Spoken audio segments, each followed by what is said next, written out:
यो गोष्ठीको आयोजना गर्नुको मूल उद्देश्य अहिले विश्वमा विभिन्न किसिमका समस्याहरू छन्, जस्तो ग्लोबल वार्मिङ, इकोलोजिकल इम्ब्यालेन्स, जस्तै इन्भाइरोमेन्ट क्राइसिस।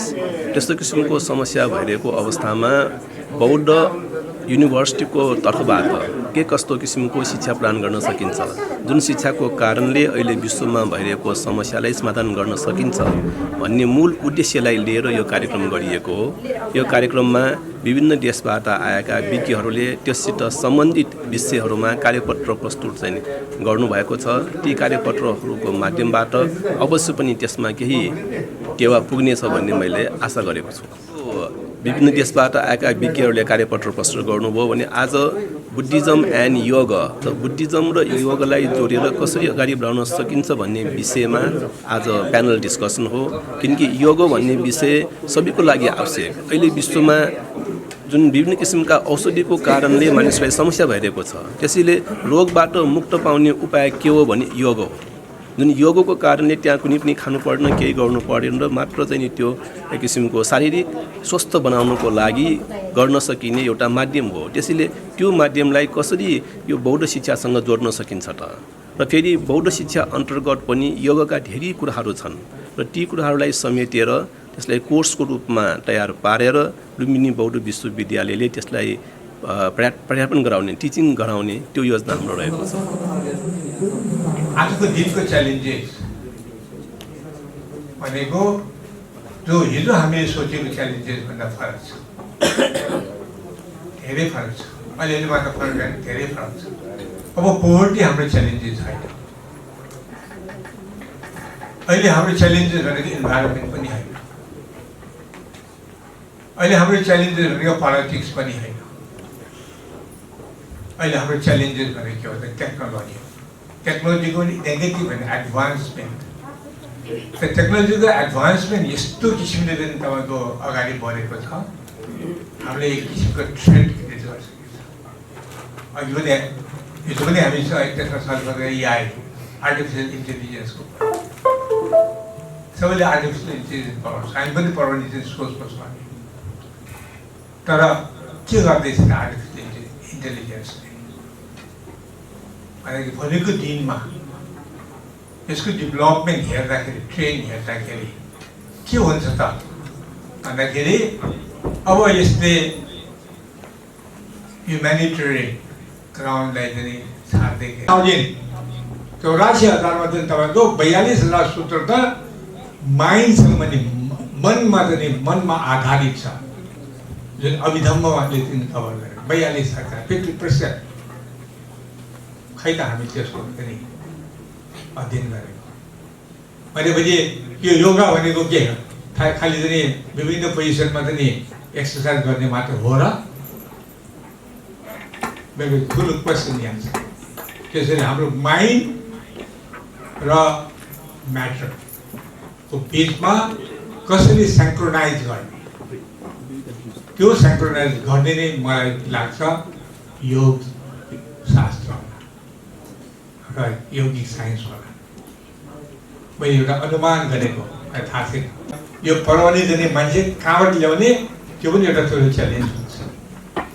अब हामीले बुद्ध धर्म दर्शनमा चाहिँ नि पञ्चशील पाठ गरेर मात्र पुग्दैन।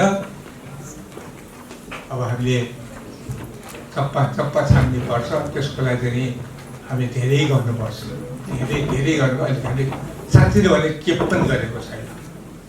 अब आजको दिन हामीले यो दर्शनमा चाहिँ हामीले बितायौँ। यो हामीले एउटा ट्रायल मात्र हो। Will it be possible to have the yogic philosophy in the Buddhist university? Yogic philosophy in the Buddhist university मा possible छ कि छैन? किनभने म योगको विद्वान पनि होइन। तर मैले what I can understand is, it is the synchronization of the mind and body. Body र माइंडलाई चाहिँ सिंक्रोनाइजेसन से जोड़ सकें।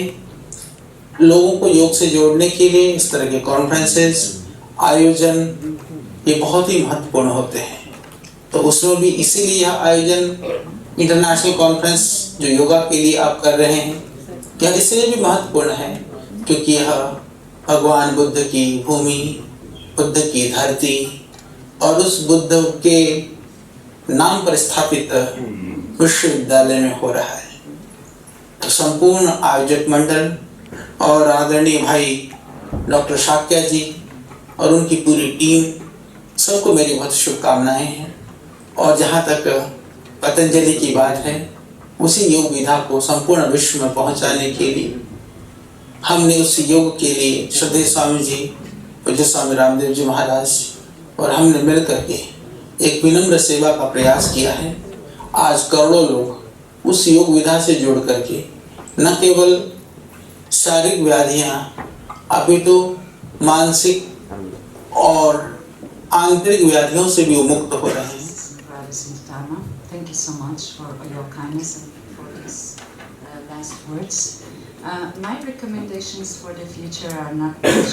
It's just we try to be better human beings. That is my recommendations. Because if we are better human beings, then world will function much better. Because all is interconnected. We are all the same. Balance between doing and being. अर्को एउटा एकदम रमाइलो कुरा मलाई यो लाग्यो कि difference between real and fake yoga गुरु। हेर्नुहोस्, योगको शास्त्र पढ्न खोज्नुभयो भने 32 लाख श्लोक छन्।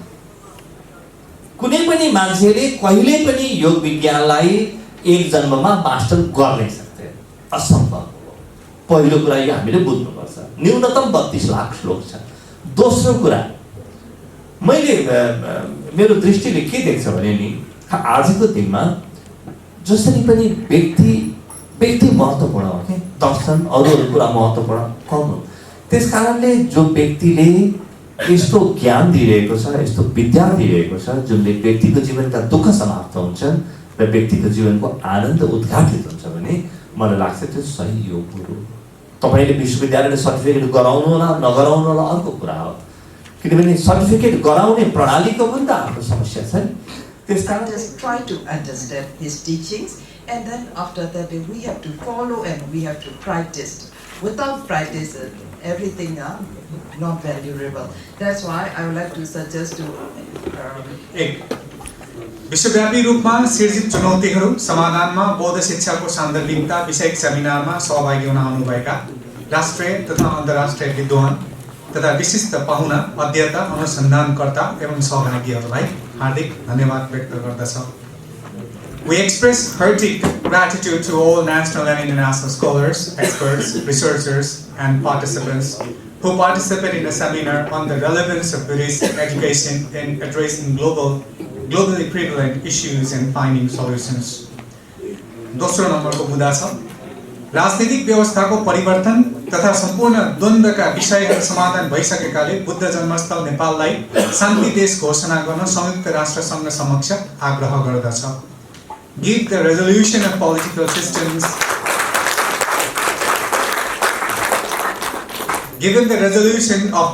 systems and various conflicts, we urge the United Nations to declare the birthplace of Buddha, Nepal, as a zone of peace.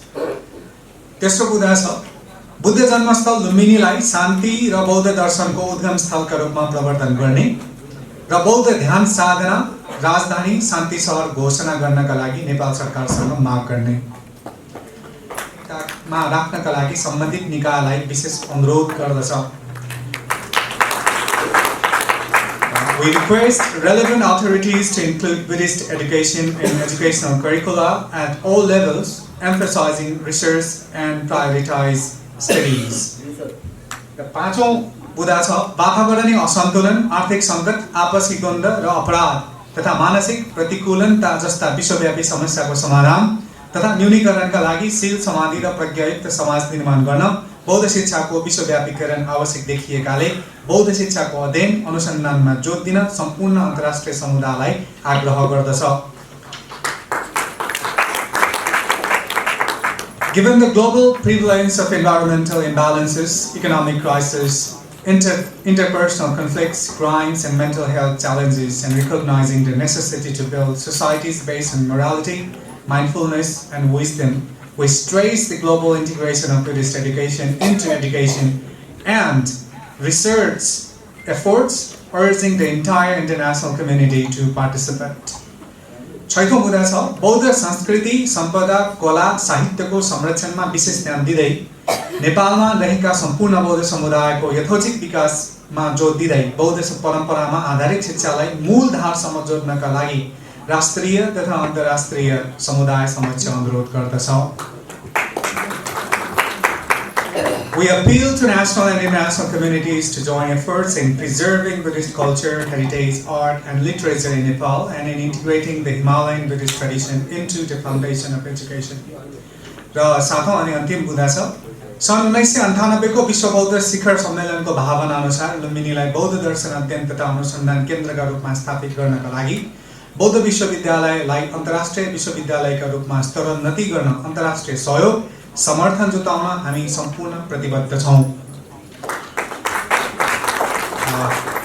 In line with the aspirations of the First World Buddhist Summit of 1998, we are committed to elevating Lumbini to an international center for the study and research of Buddhist philosophy by advancing Lumbini Buddhist University to the status of an international institution with the support and cooperation of the international community. Similarly, Venerable Vichitta, to have your University Dehradun, India. पर्यायवाची शब्द बन चुका है।